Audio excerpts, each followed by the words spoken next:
خصوصاً على افضلهم وخاتم النبیین محمد الامین وعلى آلہ وصحبہ اجمعین. اما بعد فاعوذ باللہ من الشیطان الرجیم. بسم اللہ الرحمن الرحیم. الحمد للہ رب العالمین الرحمن الرحیم مالک یوم الدین. ایاک نعبد و ایاک نستعین. اہدنا الصراط المستقیم صراط الذین انعمت علیہم غیر المغضوب علیہم ولا الضالین. آمین. رب اشرح لی صدری ویسر لی امری واحلل عقدۃ من لسانی یفقہوا قولی.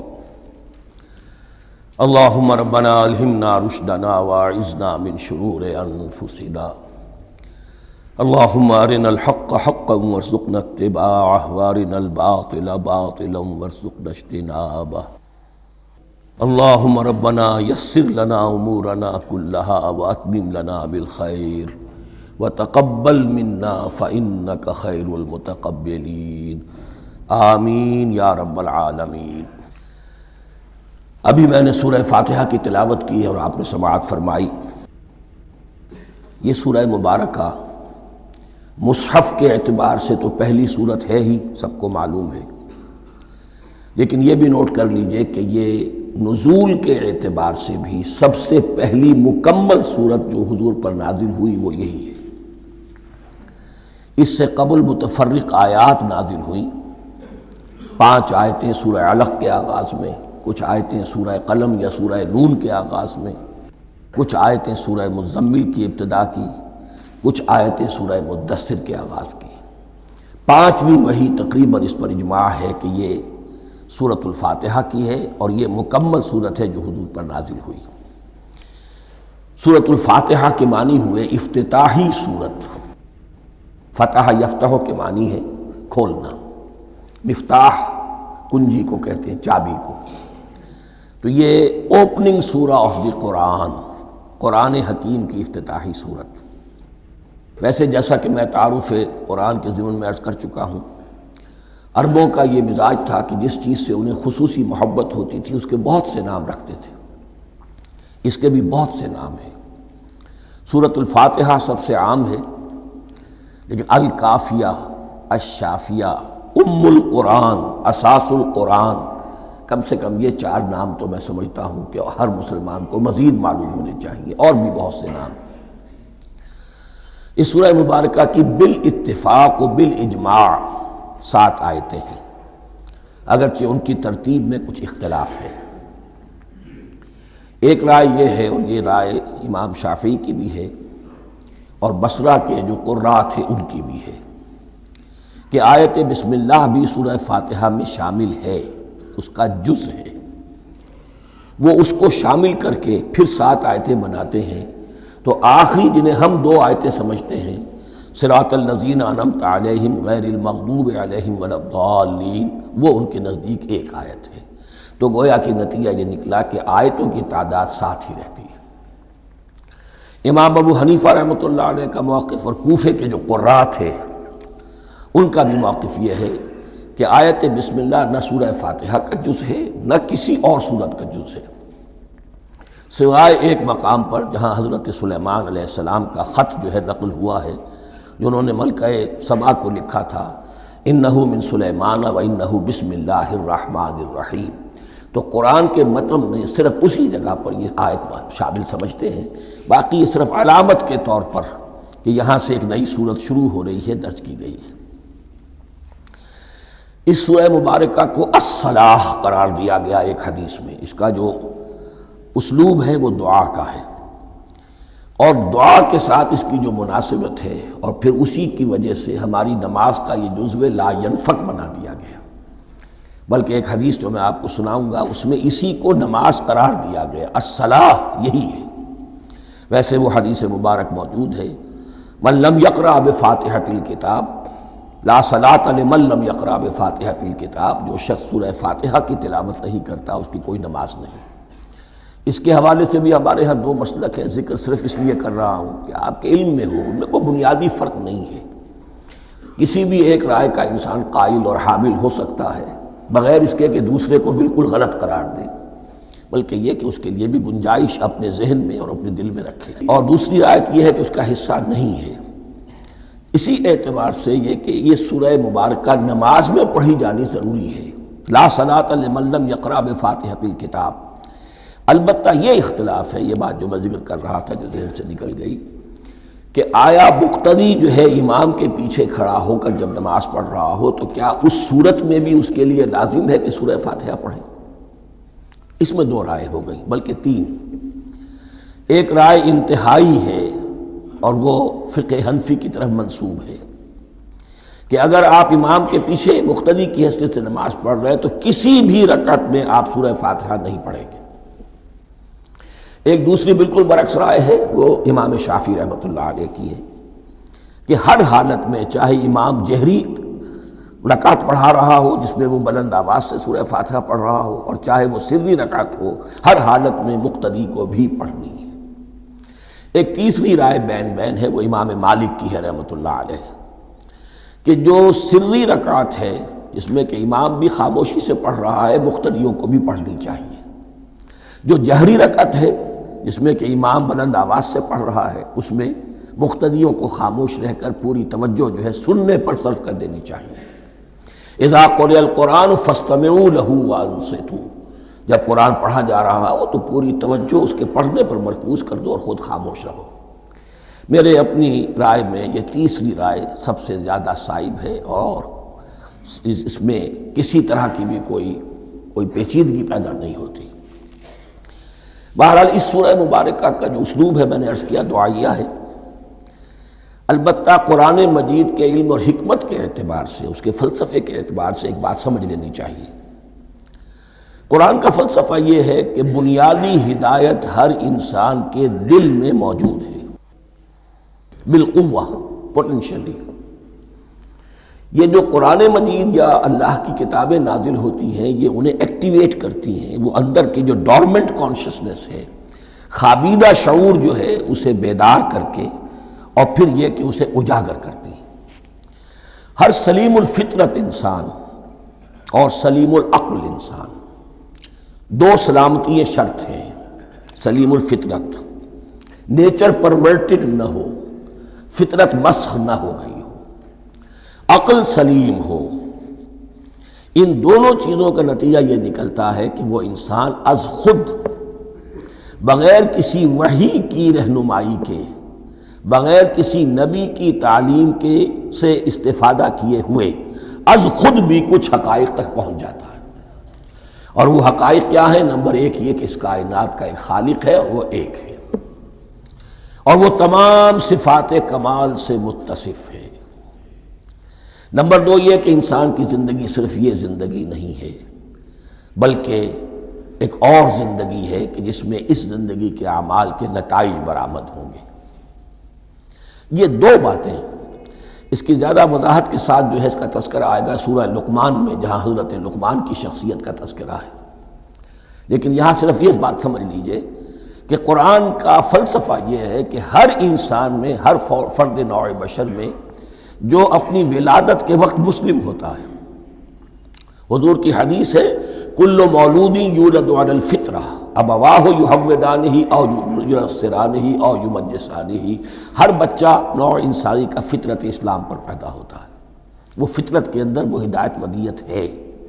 اب اگر وہ فطرت بس نہیں ہوئی اور عقل جو ہے وہ صحیح رخ پر کام کر رہی ہے تو ان دو حقائق تک وہ انسان خود پہنچ جائے گا۔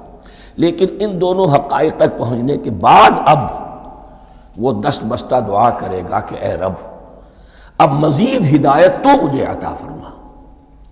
ایک تو یہ کہ میں کیا کروں کیا نہ کروں، میری عقل اس میں ٹھوکر کھا سکتی ہے، میں کسی اچھی چیز کو بری سمجھ سکتا ہوں، کسی بری کو اچھی سمجھ سکتا ہوں، تو مجھے صحیح راستہ، صحیح راہ ہدایت پر چلا۔ یہ دعا ہے جو انسان کرتا ہے جبکہ وہ ایمان باللہ اور ایمان بالآخرہ تک خود پہنچ چکا ہوتا ہے، اور یہ سمجھتا ہے کہ صحیح زندگی کا رخ یہی ہے کہ جس رب کو میں نے پہچانا ہے کہ وہ اس کائنات کا خالق ہے اور مالک ہے اور رب ہے، میں اس کی بندگی کروں، اس کی اطاعت کروں، اس کا حکم مانوں، اس کے راستے پر چلوں۔ لیکن وہ راستہ کون سا ہے؟ اس کے لیے پھر دست بدعا ہوتا ہے کہ پروردگار تو میری رہنمائی فرما۔ یہ مقام ہے کہ جہاں آپ سمجھ لیجئے اپنے آپ کو بھی آج اس جگہ پر تصور کرتے ہوئے پھر اس سورہ مبارکہ کو پڑھیے کہ آپ اس مقام پر اللہ کے فضل و کرم سے پہنچ چکے ہیں کہ اللہ کو آپ نے پہچان لیا اور اس کی توحید کو جان لیا، اس کی جملہ صفات کمال سے آپ واقف ہو گئے۔ آپ یہ بھی جان گئے کہ مر کر اس کے حضور میں حاضر ہونا ہے اور وہ حساب کتاب لے گا۔ پھر آپ نے یہ عہد بھی کر لیا کہ اب زندگی گزارنی ہے اس رب کی بندگی میں، اسی کی فرما برداری میں۔ اب یہاں کھڑے ہو کر آپ پوچھتے ہیں کہ اللہ مجھے وہ تفصیلی ہدایت عطا فرما، ایسا نہ ہو کہ کبھی میں کسی راستے پر چلتا ہوا کسی پگڈنڈی پر مڑ جاؤں اور وہ تھوڑی سی جو ڈیوییشن ہو میرے راستے کی وہ میری عاقبت کو برباد کر دے۔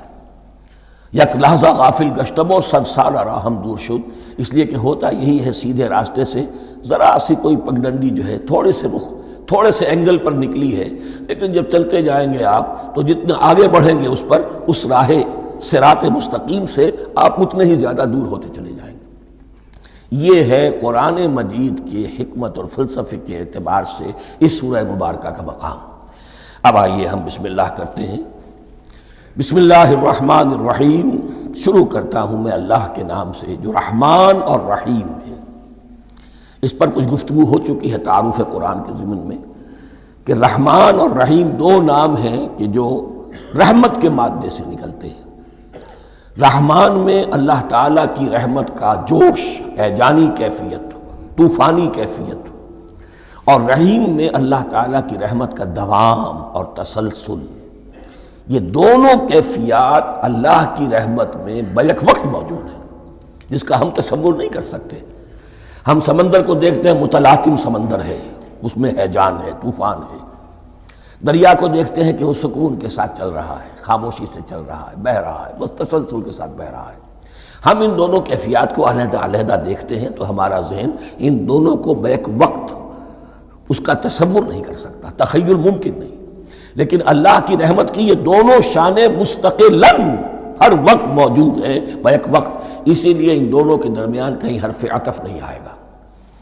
بسم اللہ الرحمن الرحیم، الحمدللہ رب العالمین۔ کل حمد، اور حمد کو ذہن میں رکھ لیجئے، حمد مساوی ہے تعریف جمع شکر۔ عام طور پر ترجموں میں ایک لفظ لایا جاتا ہے، کل تعریف اللہ کے لیے، یہ کافی نہیں ہے۔ تعریف آپ کسی شے کی کر سکتے ہیں جس میں کوئی حسن ہے، خوبی ہے، کسی بھی اعتبار سے، خواہ آپ کو اس کے حسن و خوبی سے کوئی فائدہ حاصل نہیں ہو رہا۔ ایک پھول ہے، بہت خوبصورت ہے، بس ٹھیک ہے، خوبصورت ہے، آپ نے کہا، تعریف کر دی۔ شکر کرتے ہیں آپ اس شے کا جس سے آپ کو کوئی فائدہ پہنچا ہو، استفادہ ہوا ہو، آپ کی کوئی ضرورت پوری ہوئی ہو، آپ کی کوئی مشکل رفع ہوئی ہو۔ اور آپ دیکھیں گے کہ حمد میں یہ شکر کا پہلو غالب ہے۔ جتنی بھی دعائیں ہیں حضور سے منقول، شکر کے مقام پر وہاں حمد آتا ہے۔ بھوک لگی ہوئی تھی، کھانا کھایا، الحمدللہ الذی اطعمنی وسقانی۔ اب یہاں دیکھیے ترجمہ تعریف نہیں، شکر ہے اس اللہ کا جس نے مجھے کھلایا اور پلایا۔ آپ بیت الخلاء سے باہر آئے، نجاستیں آپ سے دور ہو گئیں، طبیعت میں انشراح ہوا، الحمدللہ الذی اذھب عنی الاذی وعافانی۔ وہ شکر ہے اس اللہ کا جس نے اذیت بخش چیزیں مجھ سے دور کر دیں اور مجھے عافیت بخشی۔ تو یہ الحمدللہ رب العالمین، اللہ تعالیٰ کا حسن و کمال اور حسن و جمال اپنی جگہ بھی اس انتہا کا ہے کہ جتنی تعریف اس کا حق ہے ہم کر ہی نہیں سکتے، لیکن اس کے احسانات اور انعامات ہم پر اتنے ہیں کہ ہم ان کو بھی گن نہیں سکتے۔ لہٰذا ایک ہی احصاء ہم نے کر دیا الف لام کے ساتھ، الحمدللہ رب العالمین۔ تمام تعریفیں اور کل شکر اللہ کے لیے ہیں کہ جو تمام جہانوں کا پروردگار ہے، رب ہے، مالک ہے۔ رب میں ایک مفہوم ہوتا ہے ربوبیت کا، اور اس میں مفہوم شامل ہوتا ہے تربیت کا، ربیانی صغیرہ۔ تو مالک ہونا اور تربیت دینا. آپ جس شے کے مالک ہوں گے آپ چاہیں گے اس میں بڑھوتری ہو، اس میں اضافہ ہو، وہ نشو و نما پائے. تو یہ دونوں چیزیں آپس میں ایک دوسرے کا جڑی ہوئی ہیں، پروردگار بھی اور مالک بھی. عام طور پر عربی میں رب کا لفظ مالک کے لیے آتا ہے، رب البیت، رب الدار، رب المال. تو مالک وہاں پر ظاہر بات ہے کہ اس سے مراد کیا ہے؟ مال والا، گھر والا، گھر کا مالک. تو کل شکر اور کل تعریف اس اللہ کے لیے ہے جو تمام جہانوں کا مالک بھی ہے اور پروردگار بھی ہے. الرحمن الرحیم، رحمان ہے اور رحیم ہے. اب دوبارہ اس کی میں وضاحت نہیں کروں گا.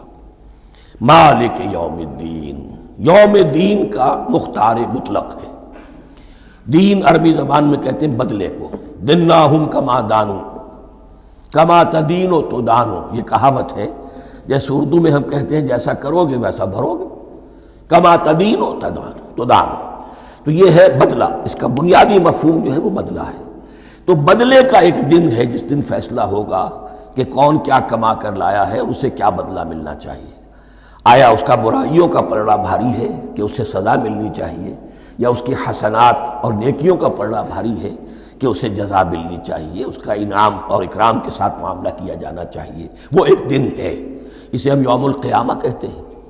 اور لیکن اصل بات جو یہاں کہی گئی، یعنی ایک جملے میں 3 باتوں کا اعتراف ہو رہا ہے. بعث بعد الموت، ایک دن آئے گا کہ ہم مرنے کے بعد تمام انسان اٹھا لیے جائیں گے. پھر حساب و کتاب، پھر اللہ کے ہاں حاضری ہوگی اور حساب کتاب ہوگا.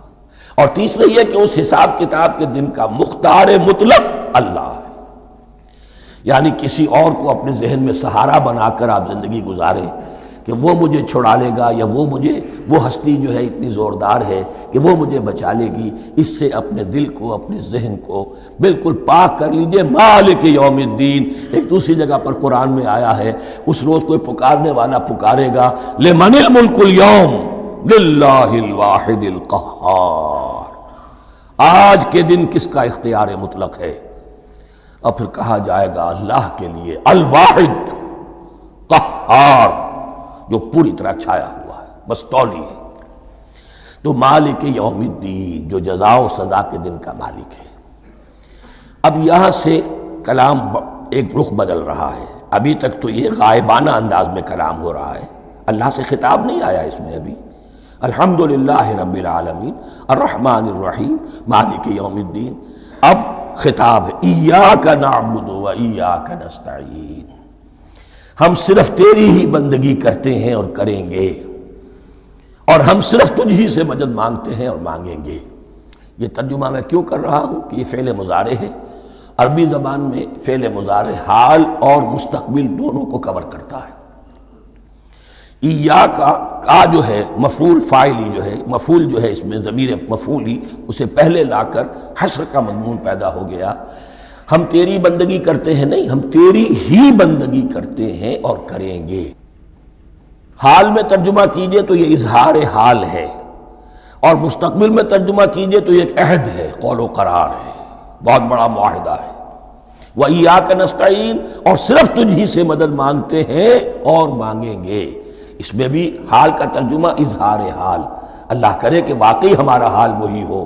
جب ہم یہ الفاظ کہتے ہیں تو واقعتاً ہم اس پر پورے اتر رہے ہوں کہ اسی کی بندگی کر رہے ہوں اور اسی سے ساری استعانت اور استمداد کر رہے ہیں. جہاں تک مستقبل کا تعلق ہے وہ پھر ایک عہد ہے. اہدنا الصراط المستقیم، یہ مقام وہ آ گیا کہ یہاں تک تو اے پروردگار ہم پہنچ گئے تیرے فضل سے، تیرے کرم سے. فطرت سلیمہ بھی تیری عطا کردہ تھی، عقل سلیم بھی تیری ودیت کردہ تھی. ان دونوں کی روشنی سے ہم یہاں تک تو پہنچ گئے. اب ہماری جو ضرورت ہے، احتیاج ہے، وہ کیا ہے؟ اہدنا الصراط المستقیم، ہدایت بخش ہمیں سیدھے راستے کی. یہاں 2 باتیں سمجھ لیجئے. انفرادی سطح پر انسان کے لیے نہ معلوم کتنے مرحلے آتے ہیں ہر روز کہ جس میں وہ ایک چھٹک کر کھڑا ہو جاتا ہے، یہ کروں یا یہ کروں. 2 آلٹرنیٹو سامنے آ رہے ہیں، فیصلہ کرنا مشکل ہو رہا ہے.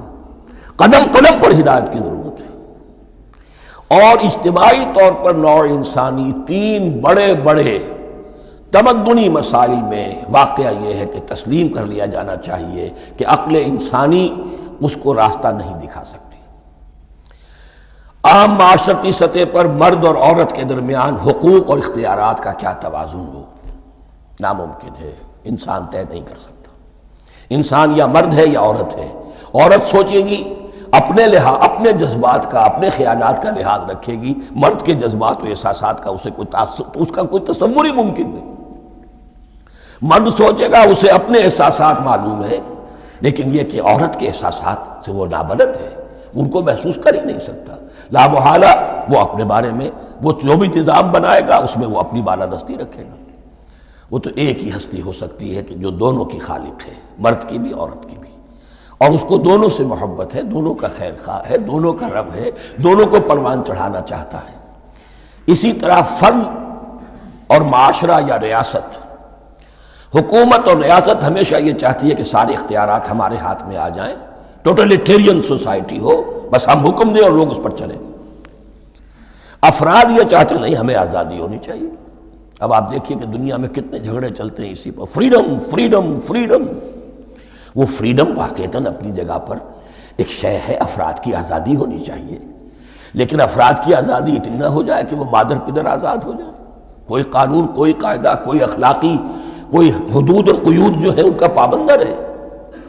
تو اب کہاں ہے وہ نقطہ اعتدال کہ جس میں انسان کی انفرادی آزادی، انفرادی اختیار اور ادھر اجتماعی مصلحتیں جو ہیں ان کو بیلنس کیا جا سکے؟ انسان طے نہیں کر سکتا، صرف اللہ ہی اس کے لیے نظام دے سکتا ہے۔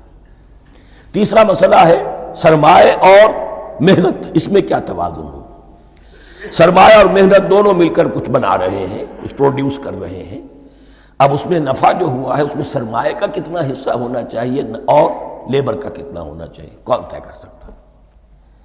اس کے لیے بھی کہ ایسا نہ ہو کہ سرمایہ داری جو ہے آکاش بیل بن کر پورے معاشرے پر چھا جائے، اور غریب بیچارہ، مزدور بیچارہ، کاشتکار بیچارہ وہ گویا کہ چکی کے دو پارٹوں میں پس کر رہ جائے، اس کی کوئی حیثیت نہ رہ جائے۔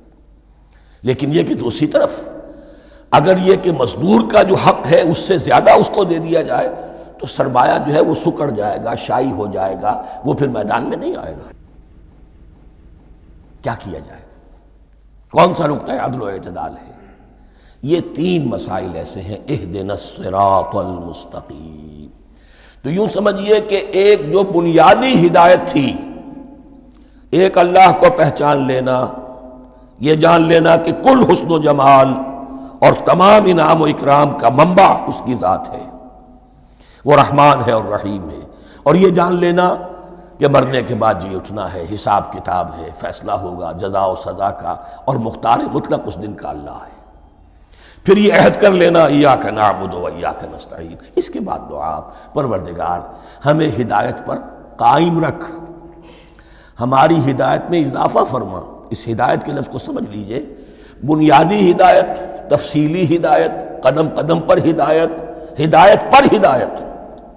والذین اہتدوا زادہم ھدی، جو لوگ ہدایت کے راستے پر آتے ہیں اللہ ان کی ہدایت میں اضافہ کرتا ہے۔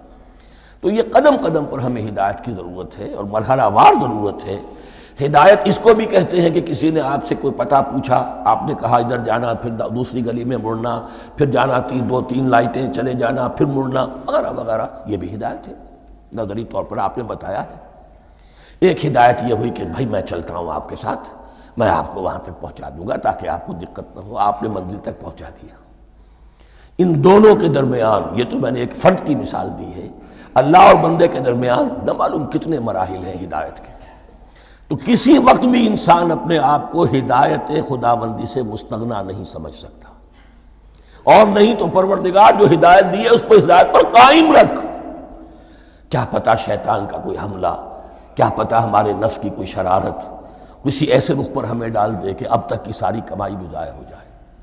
لہذا یہ نہ سمجھیے کہ جب یہ ساری چیزیں ان کو معلوم تھیں، وہ ان چیزوں کا تو اقرار کر رہے تو اب ہدایت کون سی مانگ رہے ہیں؟ تو ہدایت کا تو بڑا میدان کھلا ہوا ہے، اور اس ہدایت کی وہ جو میں نے آخری شکل آپ کو بتائی ہے کہ منزل مقصود تک پہنچا دے، یہ ہدایت بھی قرآن مجید میں اس معنی میں بھی لفظ آیا ہے کہ اہل جنت جب جنت میں داخل ہوں گے تو جو ترانہ حمد ان کی زبان پر اس وقت ہوگا وہ کیا ہے؟ الحمدللہ الذی ہدانا لہذا وما کننا لنہتدی لولا ان ہدانا اللہ۔ کل شکر اس اللہ کا جس نے ہمیں یہاں تک پہنچا دیا، ہدایت دی یہاں تک پہنچا دیا، اور ہم ہرگز نہ پہنچ پاتے، ہم ہرگز ہدایت یافتہ نہ ہو سکتے اگر اللہ ہی ہمیں ہدایت نہ دیتا۔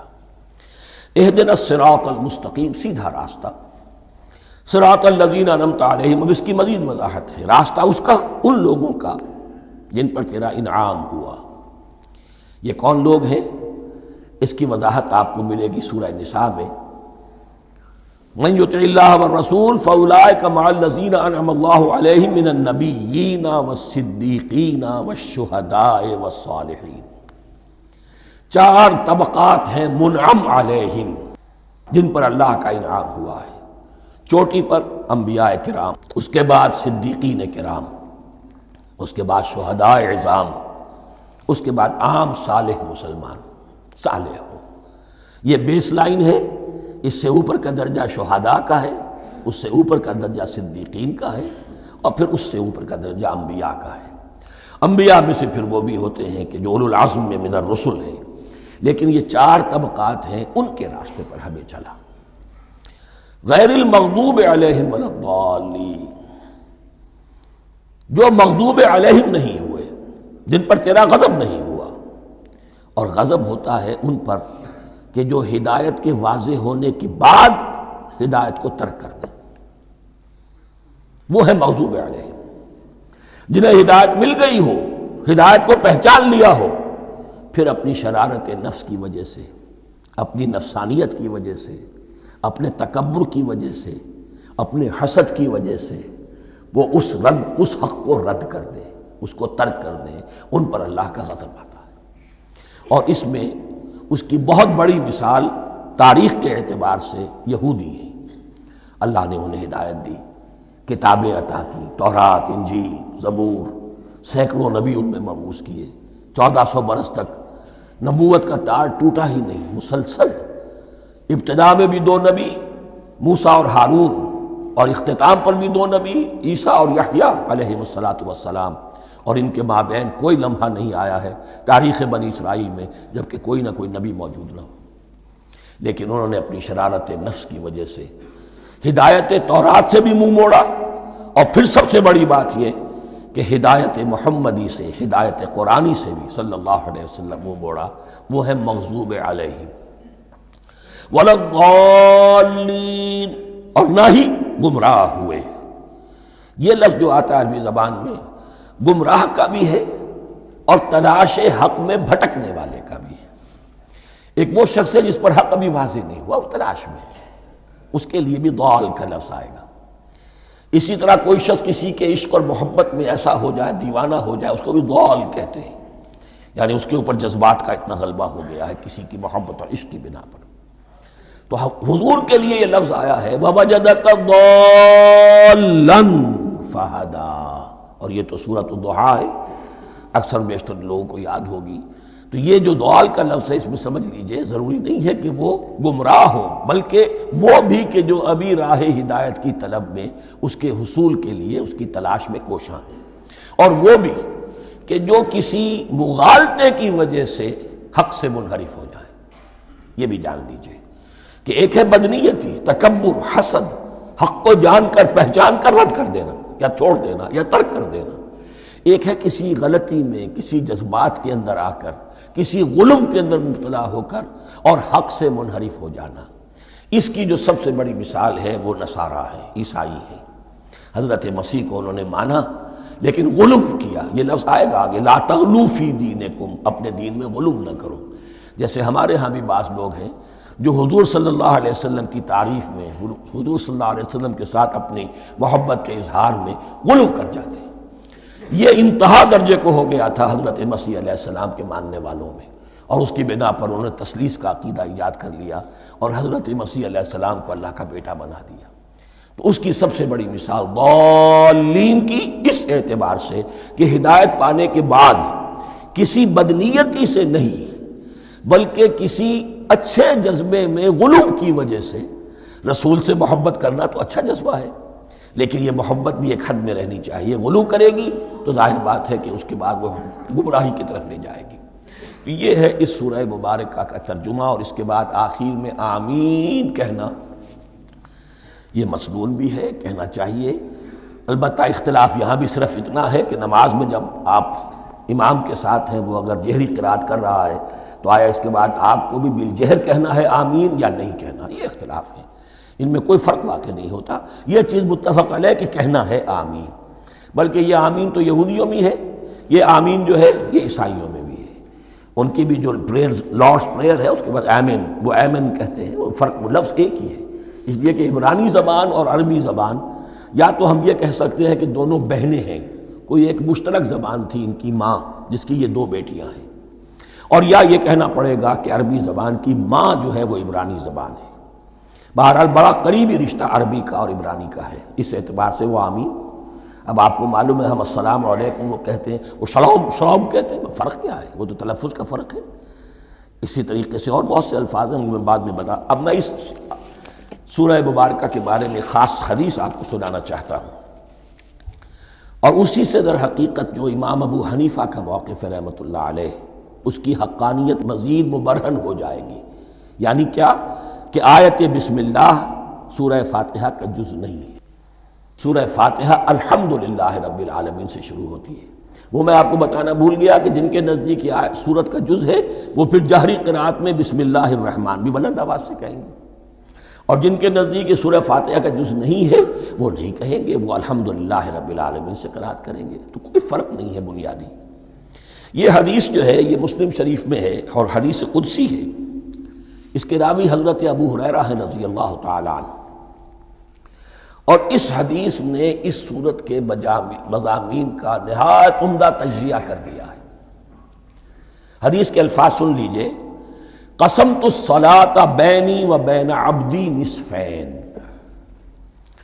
اللہ تعالیٰ فرما رہے ہیں، حدیث قدسی ہے، میں نے نماز کو، صلاۃ کو اپنے اور اپنے بندے کے درمیان آدھا آدھا تقسیم کر لیا، فنصفها لی ونصفها لعبدی، اس کا نصف جو ہے وہ میرے لیے ہے اور نصف جو ہے وہ میرے بندے کے لیے ہے، وَلِعَبْدِي مَا سَأَلَ، اور جو میرے بندے نے مانگا میں اسے دوں گا، میرا وعدہ ہے یا میں نے اسے دیا۔ اس کے بعد اس کی تفصیل آتی ہے، اذا قال العبد، جب بندہ کہتا ہے الحمدللہ رب العالمین، قال اللہ حمدنی عبدی، جب بندہ کہتا ہے الحمدللہ رب العالمین، اللہ فرماتا ہے میرے بندے نے میری حمد کی۔ وَإِذَا قَالَ الرَّحْمَنُ الرَّحِيمُ قَالَ اللَّهُ اثْنَى عَلَيَّ عَبْدِي، جب بندہ کہتا ہے الرحمن الرحیم، اللہ فرماتا ہے میرے بندے نے میری ثنا کی۔ وَإِذَا قَالَ مَالِكَ يَوْمِ الدِّينِ قَالَ اللَّهُ تَعَالَى مَجَّدَنِي عَبْدِي، میرے بندے نے میری تمجید بیان کی، میری بزرگی بیان کی۔ اب یہ تین آیتیں ہو گئیں، تینوں میں اللہ کی حمد ہے، ثنا ہے، تمجید ہے، یہ تین آیتیں خالص اللہ کے لیے ہو گئیں۔ اب چوتھی آیت آئی، ایاک نعبد و ایاک نستعین، اس کے بارے میں جب بندہ کہتا ہے اذا قال العبد ایاک نعبد و ایاک نستعین، قال اللہ تعالی ھذا ما بینی و بین عبدی ولعبدی ما سأل، یہ میرے اور میرے بندے کے درمیان ہے۔ یہ تو یوں سمجھئے کہ یہ گرہ لگ گئی ہے میرے اور میرے بندے کے مابین، اس نے مجھ سے قول و قرار کیا ہے، اس نے میری بندگی کا اعتراف کیا ہے، اس نے تسلیم کیا ہے کہ میری ہی بندگی کرتا ہے اور کرے گا، اور مجھ سے مدد چاہیے ہے۔ ھذا ما بینی و بین عبدی، یہ معاہدہ ہے، معاہدہ دو فریقوں کے مابین ہوتا، یہ میرے اور میرے بندے کے مابین ہے۔ وَلِعَبْدِي مَا سَأَلَ، اور میں نے اپنے بندے کو دیا جو اس نے مانگا، وہ میری مدد چاہتا ہے، میری مدد اس کے شامل حال رہے گی۔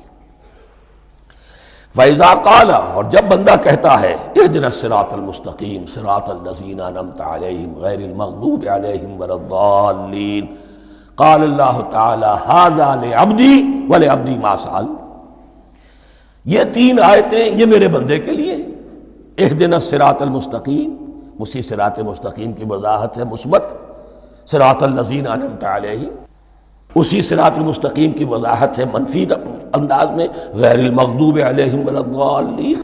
یہ سب میرے بندے کے لیے ہے اور میں نے اپنے بندے کو دیا جو اس نے مانگا۔ اس کو میں نے ایک مرتبہ یہ ترازو کی شکل میں اس کو لکھوایا تھا۔ دیکھیے یہ ایاک نعبد و ایاک نستعین، یہ ہے وہ ترازی کی وہ ڈنڈ، واو جو ہے ایاک نعبد و ایاک نستعین، واو جو ہے گویا کہ وہ مٹھ ہے جس سے کہ ترازو کو پکڑا جاتا ہے۔ ادھر ایک پلڑا ہے جس کی 3 آیتیں ہیں، الحمدللہ رب العالمین الرحمن الرحیم مالک یوم الدین۔ اس کا نتیجہ کیا نکلا؟ ایاک نعبد۔ آپ نے شاید یہ سنا بھی ہو، ایک بہت ہی عمدہ قرات کا جو ریکارڈ ہے قاری عبدالباسط عبدالصمد کا، وہ یہیں سے چل کر سورہ فاتحہ کی قرات کر کے ایاک نعبد پر آ کر رکتا ہے۔ الحمدللہ رب العالمین الرحمن الرحیم مالک یوم الدین ایاک نعبد۔ گویا کہ یہاں یہ صورت بالکل ہاف ہو گئی ہے۔ 3 آیتوں میں اللہ کی حمد ہے، ثنا ہے، تمجید ہے، جس کا نتیجہ ہم تیری ہی بندگی کرتے ہیں، تیری ہی اطاعت کریں گے۔ لیکن اب اس کے بعد سوال ایاک نستعین، اسی کی جو استعانت کیا درکار ہے ہمیں؟ ہدایت۔ ہدایت سب سے بڑی استعانت ہے، ہدایت ہی تو سب سے بڑی مدد ہے۔ اہدنا الصراط المستقیم صراط الذین انعمت علیہم غیر المغضوب علیہم ولا الضالین۔